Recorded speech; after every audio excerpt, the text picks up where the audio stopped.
अभी जो हम लोग का टॉपिक चल रहा है वो चल रहा है object oriented programming using C sharp. और उसमें जो हम लोग का चैप्टर बोलो या और टॉपिक बोल सकते हो, जिसमें हमारा चल रहा था मेथड्स। और मेथड्स में पीछे बहुत सारा 2-3 लेक्चर हो चुका है, ये भी आगे का लेक्चर है। इसमें जो हम लोग देखेंगे कि मेथड को जब भी हम लोग कॉल कराते हैं, मेथड को कॉल कराते हैं तो उसमें पैरामीटर पास करते हैं। तो पैरामीटर दो तरीके से पास किया जा सकता है। पहला होता है कॉल बाय वैल्यू, या उसको कॉल पास बाई वैल्यू भी बोला जाता है। और दूसरा होता है हमारा कॉल बाई रेफरेंस या पास बाई रेफरेंस। तो अभी जो हमारा ये वीडियो है, इसके अंदर हम लोग कॉल बाई वैल्यू को डिटेल्स में देखेंगे। एक्चुअली कभी भी जब हम लोग कोई भी फंक्शन बनाते हैं और उसमें पैरामीटर पास करते हैं, तो नीचे से जो हम लोग एक्चुअल पैरामीटर पास करते हैं उसका एक कॉपी चला जाता है किसके पास? Formal parameter. अब एक्चुअल पैरामीटर क्या है, फॉर्मल पैरामीटर क्या है, ये पिछला वीडियो में बताया गया है। तो एक्चुअल पैरामीटर का एक कॉपी चला जाता है फॉर्मल पैरामीटर के पास। इन केस फॉर्मल पैरामीटर उस वैल्यू के साथ किसी भी तरह का काम करता है या उसमें किसी तरह का चेंजेस करता है, तो उसका इफेक्ट जो मेथड में चेंजेस हुआ उसका इफेक्ट, मतलब फॉर्मल पैरामीटर में किसी भी तरह का चेंजेस होगा, उसका इफेक्ट एक्चुअल पैरामीटर पे नहीं पड़ेगा। रीजन क्या है? रीजन ये है कि जब हम लोग नीचे से वैल्यू पास कर रहे हैं तो नीचे अलग वेरिएबल्स होगा, उसका अलग मेमोरी होगा। और जो ऊपर में हमारा फॉर्मल पैरामीटर है वो अलग वेरिएबल होगा, उसका अलग मेमोरी होगा। तो फॉर्मल पैरामीटर वाले मेमोरी में अगर किसी भी तरह का चेंजेस होगा, एक एनिमेशन हम बनाए उससे भी समझाएंगे इसको, थोड़ा बहुत मेहनत लगा उसको बनाने में, लेकिन हम वो उसको जानबूझ के बनाए ताकि ये कॉन्सेप्ट को हम समझा पाए। तो एक एनिमेशन समझाएंगे अभी। तो अगर ऊपर वाला फॉर्मल पैरामीटर किसी भी तरह का चेंजेस करता है तो उसका इफेक्ट एक्चुअल पैरामीटर पे नहीं पड़ता है। तो क्या कोई पूछता है कि कॉल बाय वैल्यू क्या है, तो call by value method calling mechanism है। मेथड कॉल करने का एक मैकेनिज्म, एक तरीका है, जिसमें जो तुम्हारा कॉलर मेथड है, कॉलर मेथड जो किसी मेथड को कॉल कर रहा है, वो जब कोई पैरामीटर पास करता है तो वो पैरामीटर का एक कॉपी चला जाता है किसके पास? उस मेथड के पास चला जाता है जिसको कॉल किया गया है। और वो कॉपी को स्टोर करता है। तो अगर उस वो जो वैल्यू पास किया गया है और जो स्टोर किया है उसके साथ किसी भी तरह का चेंजेस करता है अपने यहां, तो जो कॉलर मेथड वाला वेरिएबल है उसमें कोई असर नहीं होगा। इसको समझाने के लिए एक छोटा सा प्रोग्राम बनाते हैं हम लोग, और फिर उसी को प्रोग्राम को एनिमेशन से समझाएंगे। तो चलिए एक प्रोग्राम बनाते हैं हम लोग, यूजिंग सिस्टम पब्लिक क्लास, मान लो इसका देते हैं स्वैप डेमो। और इसके अंदर एक फंक्शन बनाते हैं पब्लिक वॉइड स्वैप। स्वैप का काम क्या होगा कि ये दो पैरामीटर लेके आएगा, आईएनटी आई, आईएनटी जे, ठीक है। और ये दोनों के वैल्यू को क्या करेगा? इंटरचेंज कर देगा। तो इंटरचेंज करने का दो तरीका होता है, एक थर्ड वेरिएबल लेके और एक विदाउट थर्ड वेरिएबल। फिलहाल हम लोग सबसे सिंपल थर्ड वेरिएबल लेते हैं, आईएनटी टेम्प। फिर यहां पे लेंगे टेम्प इक्वल्स टू आई, फिर आई इक्वल्स टू कर देंगे जे, और जे इक्वल्स टू टेम्प। और उसके बाद यहां प्रिंट भी करेंगे, console dot right line value of I in swap. Swap के अंदर आई का वैल्यू क्या है भाई? तो आई। और स्वैप के अंदर जे का वैल्यू अभी क्या है? यहां जे को प्रिंट कर दिए। चलिए अब हम लोग क्या करते हैं, मेन मेथड बनाते हैं, पब्लिक स्टैटिक वॉइड मेन। यहां पे भी आई जे बनाएंगे हम लोग और यूजर्स इनपुट लेंगे। चलो यूजर्स इनपुट लेते हैं, console dot right line inter a number. उसको ले लेते हैं आईएनटी आई। ऐसा अलग नेम से भी वेरिएबल ले सकते हैं, कोई दिक्कत नहीं, लेकिन हम जानबूझ के सेम नेम से ले रहे हैं ताकि ये बता पाए कि तो अगर नेम सेम होने के बाद भी अगर यहाँ पे कोई चेंजेस होता है उसका असर नीचे वाले पे नहीं पड़ता है। Convert dot to INT32। या एक काम करते हैं, वेरिएबल्स पहले ऊपर डिक्लेयर कर लेते हैं, यहाँ सीधे आई लिखते हैं, यहाँ पे वेरिएबल्स डिक्लेयर कर लेते हैं, INT i comma convert dot to INT32, फिर console dot read line, sorry console dot read line. यहाँ जे आ गया और यहाँ पे एक मैसेज भी ले लेंगे हम लोग, या इंटर नंबर 4 आई ले लेते हैं, इंटर नंबर 4 आई। और यहां दे देंगे इंटर नंबर 4 जे। एक बार जब ये काम हो गया, आई और जे में वैल्यू आ गया, तो हम लोग को ऊपर वाला मेथड को कॉल कराना था। कॉल कराने के लिए पहले इस क्लास का ऑब्जेक्ट बनाना पड़ेगा। कोई भी क्लास के मेंबर को नॉर्मल क्लास के मेंबर को यूज करने के लिए उस क्लास का ऑब्जेक्ट बनाना पड़ता है, OBJ equals new swap demo. और यहाँ क्या करते हैं, ओबीजे डॉट स्वैप फंक्शन को कॉल कर दिया और यहां से क्या पास कर दिया, आई और जे। वो कुछ रिटर्न नहीं कर रहा है इसलिए यहाँ पे उसको स्टोर नहीं करेंगे। और एक बार जब वहां पे हम लोग ये फंक्शन कॉल करके वापस आएगा, ये अपने आई और जे को प्रिंट करेगा मेन, और यहां पे मैसेज दे देंगे मेन और मेन। एक बार इसको रन करा के देखते हैं क्या होता है आउटपुट, और फिर इसको एनिमेशन से समझेंगे।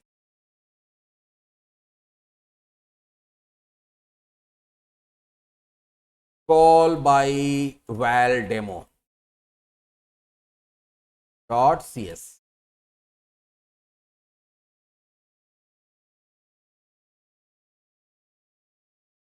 कंपाइल हो गया, आउटपुट ध्यान से देखना।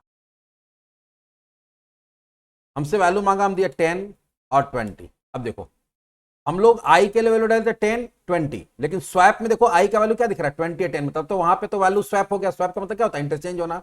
लेकिन जब वापस आया तो मेन में क्या दिख रहा है, 10 और 20 दिख रहा है। मतलब कि अगर यहां से हम आई और जे पास किए, वो आई जे यहां पे गया, फिर यहां पे कुछ ऐसा कोड लिखा गया जो उसके वैल्यू को इंटरचेंज कर दिया, तो यहां पे तो वो इंटरचेंज होके दिख रहा है। लेकिन जब यहां से वापस आ रहे हैं और यहां पे वापस से आई और जे प्रिंट कर रहे हैं, तो यहां पे वही वैल्यू दिख रहा है जो हम लोग डाले थे। आई में 10 डाले थे तो 10 ही दिख रहा है, जे में 20 डाले थे 20 दिख रहा है। लेकिन स्वैप के अंदर क्या हो रहा है, 20 और 10 हो गया, मतलब इंटरचेंज हुआ। तो बाय डिफॉल्ट कभी भी हम लोग कोई भी मेथड कॉल करते हैं, देखो यहां लिखा हुआ this is default behaviour in C sharp. अगर हम लोग कोई भी फंक्शन बनाते हैं, उसमें कोई पैरामीटर पास करते हैं, तो by default call by value ही होता है। अब ये कॉल बाय वैल्यू में हुआ कैसे, चलो यहां पे देखो एक एनिमेशन बना है, एक मेन मेथड एक स्वैप मेथड है, यहां दो मेथड है। प्रोग्राम जब भी रन करेगा सबसे पहले कौन कॉल होगा, मेन मेथड। मेन मेथड में क्या हो रहा है, जैसे ही मेन मेथड कॉल होगा, दो मेमोरी बनेगा आई और जे। पहले आई बना फिर जे बना। अब यहां ध्यान देना कि आई और जे का मेमोरी में कुछ ना कुछ एड्रेस होगा। तो मान लो इसका एड्रेस है 1001, इसका 2022, कुछ भी 2020 हो गया, कोई भी हो सकता है, ये रैंडमली हम कुछ भी लिख दिए। उसके बाद यहां पे हम लोग क्या कर रहे हैं, आई के लिए वैल्यू मांग रहे हैं, हम लोग डाले 10, यहां 10 आ गया। फिर जे के लिए वैल्यू मांग रहे हैं, तो जे के लिए वैल्यू क्या आ गया 20 आ गया। उसके बाद स्वैप मेथड कॉल करें। जैसे ही आप स्वैप मेथड को कॉल करेंगे तो यहां से कंट्रोल कहां जाएगा, यहां पे, और यहां जाएगा तो ये भी आई और जे बनाएगा। लेकिन ध्यान देना, इसका आई जे अलग बनेगा और ये आई जे अलग बनेगा। यही होता है कॉल में वैल्यू में कि नीचे ये अलग से प्लेस होल्डर अलग से मेमोरी बना लेता है, तो इसका जगह अलग होता है और इसका जगह अलग होता है। देखो जैसे ये वाला लाइन रन होगा, यहां से हम लोग कॉल कराए तो कहां आएगा, यहां पे। ये लाइन जैसी रन करेगा तो पहले आई बनाया स्वैप अपना अलग, और जे क्या किया, अलग बना लिया। एक मिनट, यहां थोड़ा सा हमसे मिस्टेक हो गया है।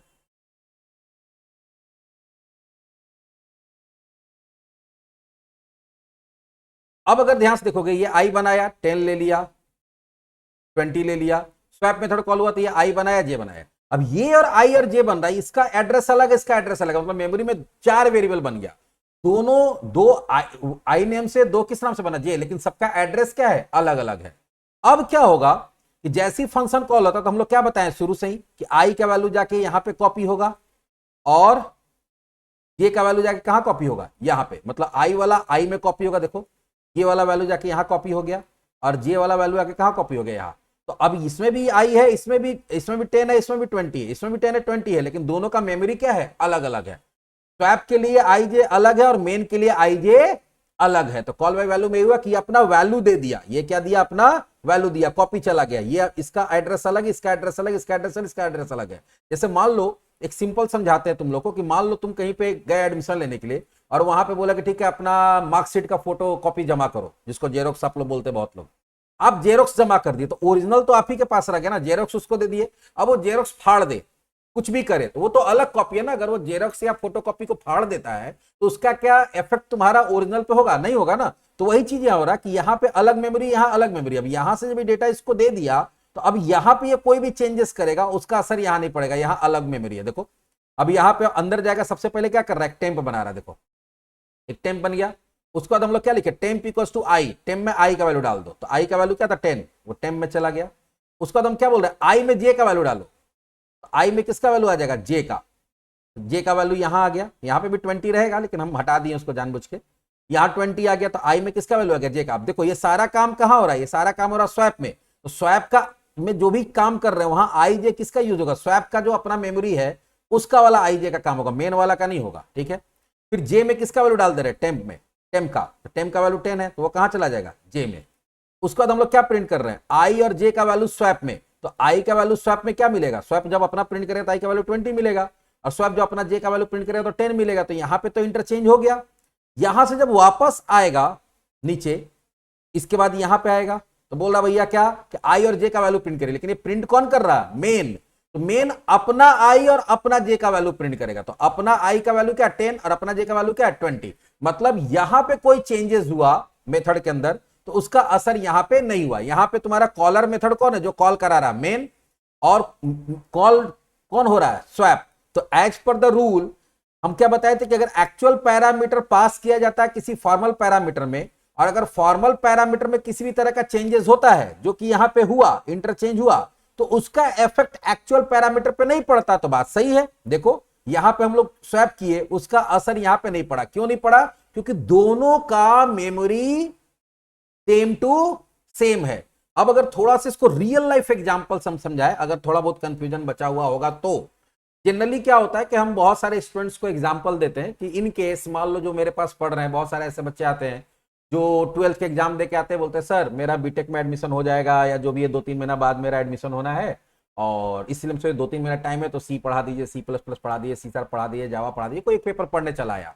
क्योंकि जनरली इंजीनियरिंग का जो बैचेज होता है वो अगस्त सितंबर में स्टार्ट होता है सेशन, तो 2-3 महीना रहता तो पढ़ने रहता। मान लो उसमें 2-3 बच्चा है। अब इनके सब बोलते हैं कि 2 स्टूडेंट है,